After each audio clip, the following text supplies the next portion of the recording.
You will be able to achieve things like crazy if you're okay being mediocre at most things.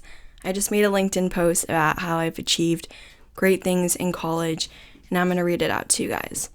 How I achieve great things in college. Be mediocre at most things. Every life endeavor has trade-offs because time is finite. So here are the trade-offs I've made during each semester of college. Semester 1, I dropped a class so I could spend more time making new friends. Semester 2, I chose not to be in a friend group so I could have a more diverse social circle. Semester 3, I spent less time on content creation so I could learn as much about finance as possible. Semester 4, I studied enough so I could say yes to every side quest, and I ended up being on 2 film sets. And then I asked, what's a trade-off you don't regret making? So I thought in today's video I would expand upon how I came to each of these decisions. So semester 1, I feel like especially your freshman year of college is all about meeting new people, learning more about yourself through your relationships with other people. As a business major, I honestly don't need to take that many classes, and I have a lot of AP credits from high school, so I could afford to drop a class. But I felt like for my freshman first semester, I didn't want academics to be a huge stressor for me. I definitely felt embarrassed about dropping a class just because I like to feel academically capable, and I did feel quite insecure about it. But I knew that my main goal my first semester was having fun, making new friends. Ultimately, college is about making it your experience. It's not about performatively pleasing other people, unless it's your parents and they're paying for your tuition, obviously. But my parents very much wanted my mental health to be stable and for me to make new connections my first semester, so it wasn't really something I had to negotiate. Semester 2, I chose not to be in a friend group. This was hard for me because I love the concept of being in a friend group, having a really close set of friends that are all close to each other.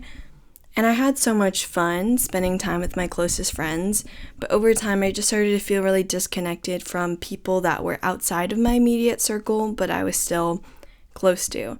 I felt like I wasn't really able to deepen those friendships. And it's not to say that if you're in a friend group, you cannot make new friends. It's just, of course, time is finite. And if you want to be hanging out every day with your friend group, because ultimately that's what makes a friend group. It's not just that you pledge allegiance to a group of people. It's that you spend time with that group of people all together. And therefore, that is time that you're not really spending with other people. And I felt like, especially coming out of state to college, at USC, I go to USC in LA, is all about getting out of my comfort zone, learning about new cultures. So I'm glad I made that decision for myself, and I started becoming a lot closer with other people too. I really like the model of Jesus's friendships. Like, he had 3 disciples he was super close to, 12 disciples that were in his inner circle, but maybe not like super tight. And then he had like hundreds of people kind of on the outside, and that's kind of how I feel about friendships. So I feel like through not just committing to a friend group, but also looking to make friends with people of different races, backgrounds, cities that they grew up in, I feel like I do have a pretty close set of maybe 10 friends that I could call and be vulnerable with, which is such a blessing. Semester 3, I decided to spend less time on content creation so I could really focus on my courses. I felt like it was very important to me as a business student to have a strong foundation in finance and accounting, so I really tried my best to apply myself to those courses, and I'm happy I did because I genuinely think it is such a business foundation. So I was still posting content, but ultimately academics were like my number one priority. And academics are always a priority for me. It's not like I'm not going to submit an essay because I want to create content, but it's a different thing trying to optimize to get an 100 on a test than just doing well on the test and maybe getting like an 80, high 80s, and also prioritizing content creation. So I know some content creators are super academic, and getting a high grade and studying for hours is more important to them than content creation. That's probably why they do so many study vlogs, because it's a way to kind of do 2 things at once. So semester 3, I particularly put effort in academically. Semester 4, I kind of shifted to studying enough, finding that point for me where I felt like I was learning from the material, getting what I want out of the course. And ultimately, college is about designing your education experience. Learn what you want to learn in the course, I think for me, because GPA is not of utmost importance, there were some assignments that were like worth 3 points that I actually spent a lot of time on because I felt like this is very relevant to my personal development. Like, I want to become a better public speaker. So I'm going to devote more time to this public speaking assignment, even though it's not worth that many points, because I'm taking responsibility for my education and wanting to get what I want to get out of these courses. So I had to find the point where I was like, I've learned a lot, I've worked hard on this test or this project, and now I just need to submit it. So that allowed me to have more time to say yes to side quests, do well in my part-time job, and also just get more sleep, which is so underrated. Sleep is so important. This summer, I've been getting anywhere from 8 to 9 hours of sleep, which has been so good. And I'm super into longevity, health, and I don't think that that's something that should be neglected in college. Like, maybe getting good sleep and wellness, it shouldn't be your number one priority in college. At least that's what I think. I think post-grad life, there's a lot of opportunities to do that, meal prep, etc., unless you go into an investment banking job or consulting, of course. But it is really important to make sure you're taking care of your mental health.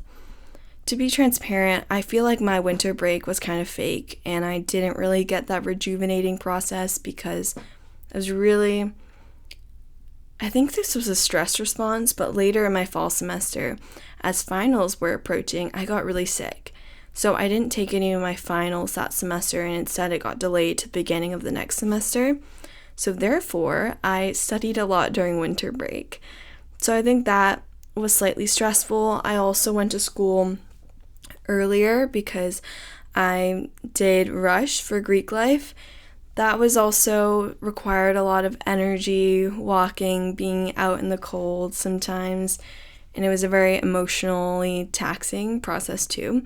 So I think I didn't really get the rest I wanted, and spring semester is always busier for me personally. I think it's because fall semester we get a lot of breaks, like fall break, Thanksgiving. I know we get spring break, but I don't know. There's something about the spring semester that just feels busier to me. It's also colder, I guess, with the winter, and a little bit gloomier, so maybe mood is just not as good. So this summer I've really been trying to get sleep and not be too hard on myself, because I want to make sure that I'm in it for the long game and that I'm doing well mentally.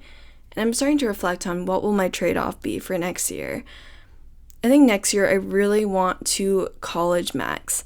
I'm really reading from all these post-grads that college is such a unique experience. It is so essential to make new friends, meet underclassmen, grow closer to your existing friends, build your network. So I think that's really what I want to optimize. I also do really want to continue with content creation. So I'm thinking the trade-off that I need to make. Well, I think I'm going to continue to not stress out too much about academics. I really do like putting a lot of time to my faith community, but sometimes it can feel not as diverse. I honestly don't know what my trade-off is going to be, guys. Maybe trade off a tiny bit of sleep, but not really. I don't even want to say sleep. I might trade off on a little bit of travel. I might only travel if it's like with a big friend group or something, because I've done a lot of solo travel, but solo travel is time consuming, expensive, and it's so worth it, and it's such a great experience. But I think taking my other goals into account in the context of I want a college experience max, when I solo travel, that's not necessarily a college institution type of experience. So I think that's a trade-off that I'm going to make, but we'll see. I hope this video encourages you to accept that the reality that time is finite, and your college experience or your life experience is really yours. It's in your hands. So make sure that you're getting what you want to get out of it, and that you're okay with the trade-offs that you're making.